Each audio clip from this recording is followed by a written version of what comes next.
മനുഷ്യരിൽ സാധാരണമാണ്.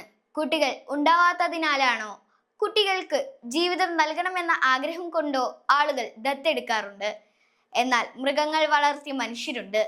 സൗത്ത് ആഫ്രിക്കയിലെ ലൂക്കാസ് എന്ന കുട്ടിയെ ഒരു കൂട്ടം ബബൂണുകളാണ് വളർത്തിയത്. 1903 ലൂക്കാസിനെ കണ്ടെത്തിയത്. കൊളംബിയക്കാരിയായ മരീന ചാപ്മാനെ 5 മുതൽ 9 വയസ്സുവരെ വളർത്തിയത് കപ്പുച്ചീൻ കുരങ്ങുകളാണ്. അവർ പിന്നീട് മനുഷ്യരുടെ ലോകത്ത് വന്ന് വിവാഹം വരെ കഴിച്ചു. 1987 5 വയസ്സുള്ള മിഫ്യൂൺ എന്ന കുട്ടിയെ സൗത്ത് ആഫ്രിക്കയിലെ കാട്ടിൽ നിന്ന് ലഭിച്ചു.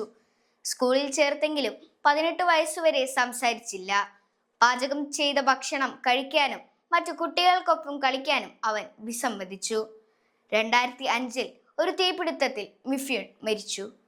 ഉഗാണ്ടയിൽ അമ്മയെ കൊന്ന് ആത്മഹത്യ ചെയ്ത ഒരാളുടെ കുട്ടിയായ ജോൺ അനാഥാലയത്തിലേക്ക് പോയില്ല. പകരം വെർവറ്റ് കുരങ്ങന്മാരാണ് അവനെ വളർത്തിയത്. ഏകദേശം 7 വയസ്സുള്ളപ്പോഴാണ് നാട്ടുകാർ അവനെ ഗ്രാമത്തിലേക്ക് കൊണ്ടുവന്നു. കുട്ടിയായിരുന്ന കാലത്ത് ഭക്ഷണത്തിനു വേണ്ടി കരയുക മാത്രമാണ് അവൻ ചെയ്തിരുന്നതെന്ന് ഒരു ഗ്രാമവാസി ഓർത്തു. പിന്നീട് സംസാരിക്കാൻ പരിശീലിച്ച ജോൺ ഉഗാണ്ടയ്ക്ക് വേണ്ടി സ്പെഷ്യൽ ഒളിമ്പിക്സിൽ പങ്കെടുത്തു. കുരങ്ങന്മാരെ പോലെ തന്നെ ചെന്നായ്ക്കളും നായ്ക്കളും ചെമ്മരിയാടുകളും ആടുകളും കന്നുകാലികളും വളർത്തിയ മനുഷ്യന്മാരുണ്ട്. സാഹിത്യത്തിലും ഇത് കടന്നു വന്നിട്ടുണ്ട്. ടാർസൻ തുടങ്ങിയ കഥാപാത്രങ്ങൾ അതിന് ഉദാഹരണമാണ്. പക്ഷേ എന്തുകൊണ്ടായിരിക്കും മൃഗങ്ങൾ മറ്റു ജീവികളുടെ കുഞ്ഞുങ്ങളെ ദത്തെടുക്കുന്നത്? ജനിതകമായി ബന്ധമില്ലാത്ത, മാതാപിതാക്കളില്ലാത്ത ഒരു കുഞ്ഞിനെ പരിപാലിക്കുന്നത് പരിപാലകന് ഗുണം നൽകുന്നുണ്ടെന്നാണ് വാഷിംഗ്ടണിലെ സെന്റർ ഫോർ വെയിൽ റിസർച്ചിലെ പെരുമാറ്റ പരിസ്ഥിതി ശാസ്ത്രജ്ഞനും ഗവേഷണ ഡയറക്ടറുമായ മൈക്കിൾ വീസ് പറയുന്നത്. പരിചരണ അനുഭവം എന്ന വലിയ അനുഭവമാണ് അത് അവർക്ക് നൽകുന്നത്. ഭാവിയിൽ സ്വന്തമായി കുഞ്ഞുണ്ടായാൽ അതിൻ്റെ അതിജീവന സാധ്യത വർദ്ധിക്കും.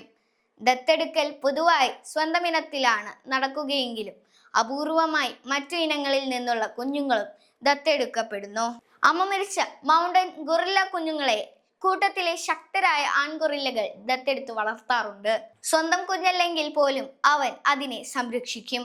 അടുത്ത തലമുറയെ സംരക്ഷിക്കലാണ് അവന്റെ ലക്ഷ്യം. പെൺഗൊറില്ലകൾക്ക് മുന്നിൽ ഇത്തരം ആൺഗൊറില്ലകൾക്ക് പ്രത്യേക വിലയുണ്ടാവും. വലിയ ആൾക്കുരങ്ങുകൾ മറ്റു ആൾക്കുരങ്ങ് കൂട്ടത്തിലെ കുട്ടികളെ കൊണ്ടുപോയി വളർത്തുന്നതായി 2021 കണ്ടെത്തിയിരുന്നു. ഇത് പക്ഷേ പെൺ ആൾക്കുരങ്ങുകളാണ് ചെയ്തത്. ബോണോബോസ് എന്ന ആൾക്കുരങ്ങുകൾക്ക് കുട്ടികളെ വലിയ ഇഷ്ടമാണ്. ചില സമയങ്ങളിൽ മറ്റു കൂട്ടങ്ങളിലെ കുട്ടികളെ അവർ തട്ടിയെടുക്കുക വരെ ചെയ്യാറുണ്ട്.